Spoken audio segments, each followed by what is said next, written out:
आप सभी ये तो जानते ही होंगे कि 13.8 बिलियन साल पहले एक बिग बैंग नाम का धमाका हुआ। धमाका कहना गलत होगा क्योंकि बिग बैंग कोई एक्सप्लोजन नहीं था, ये तो एक्सपेंशन था स्पेस टाइम फैब्रिक का। तो आइए चलते हैं अपनी टाइम मशीन से सबसे पीछे, जब शुरुआत हुई ब्रह्मांड की, बिग बैंग से।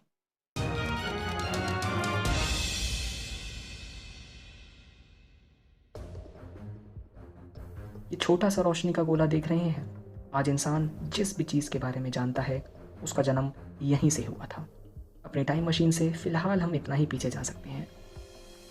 ब्रह्मांड अभी बहुत गर्म, बहुत छोटा, बहुत डेंस एक छोटे से डॉट के रूप में है। यहाँ काम कर रही है सुपर फोर्स, जिसमें चारों फंडामेंटल फोर्सेस हैं: gravitational force, weak nuclear force, strong nuclear force और इलेक्ट्रोमैग्नेटिक फोर्स। ये डॉट कोई तारा नहीं है, ये ना ही कोई एटम है, इसका कोई स्ट्रक्चर भी नहीं है। इस स्टेट को हमने नाम दिया है सिंगुलैरिटी। ये है पॉइंट ऑफ सिंगुलैरिटी। अपना चश्मा लगा लें क्योंकि अब होगा बिग बैंग। बिग बैंग से ही स्पेस और टाइम की शुरुआत हुई। यहीं से वो सारी एनर्जी, वो सारा मैटर पैदा हुआ जो आज हमारे सामने है। ये सुनने में अजीब लगती है, मगर बिग बैंग थ्योरी को सही साबित करने वाले बहुत ही मजबूत सबूत मौजूद हैं। जैसे कि ब्रह्मांड में इतनी ज़्यादा हीलियम की मौजूदगी और बिग बैंग के बाद निकली रेडियो तरंगों की चमक। फैलने के साथ साथ ही हमारा ब्रह्मांड ठंडा भी होता गया और शुरुआती 20 करोड़ साल तक पूरा अंधेरा छाया रहा।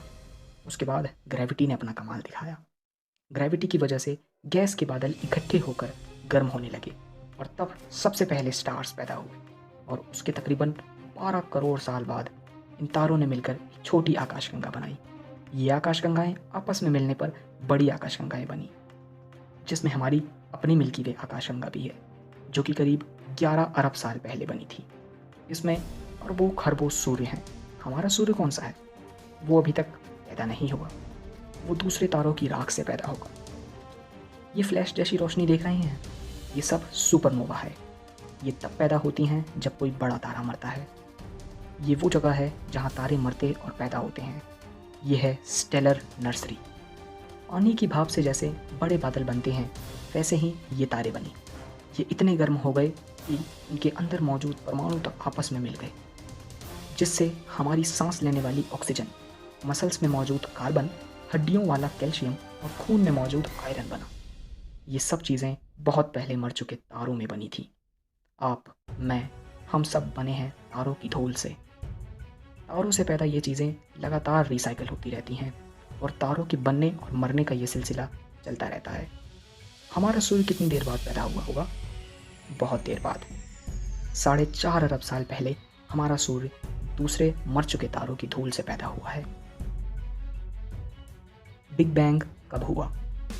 बिग बैंग 13.8 बिलियन साल पहले हुआ। बिग बैंग कहाँ हुआ? क्या आज के यूनिवर्स में हम बिग बैंग जहाँ से शुरू हुआ था उसके कोऑर्डिनेट्स को लोकेट कर सकते हैं? नहीं, क्योंकि big bang is a moment in time, not a point in a space. इसकी कोई खास जगह नहीं है। बिग बैंग तो एक पल है जो कि बीत चुका है, तभी तो टाइम मशीन से हम लोग यहाँ आए हैं। बिग बैंग क्यों हुआ? इसका एक ही आंसर है, वी डोंट नो। हमें नहीं पता कि वो छोटा सा बिंदु क्यों एक्सपेंड होगा।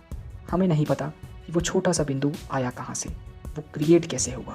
क्योंकि अगर हम आज के फिज़िक्स के नियमों की माने तो हमें ये पता चलेगा कि बिग बैंग से ही समय की शुरुआत हुई, बिग बैंग से ही समय अस्तित्व में आया।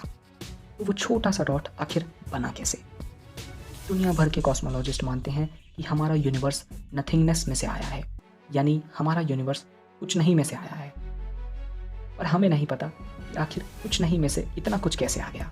आखिर कैसे पॉइंट ऑफ सिंगुलैरिटी से इतना वास्ट यूनिवर्स क्रिएट हो गया?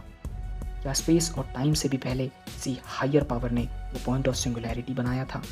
या उसी हायर पावर ने उसको वहाँ रखा था जिससे इस ब्रह्मांड और समय की शुरुआत हुई?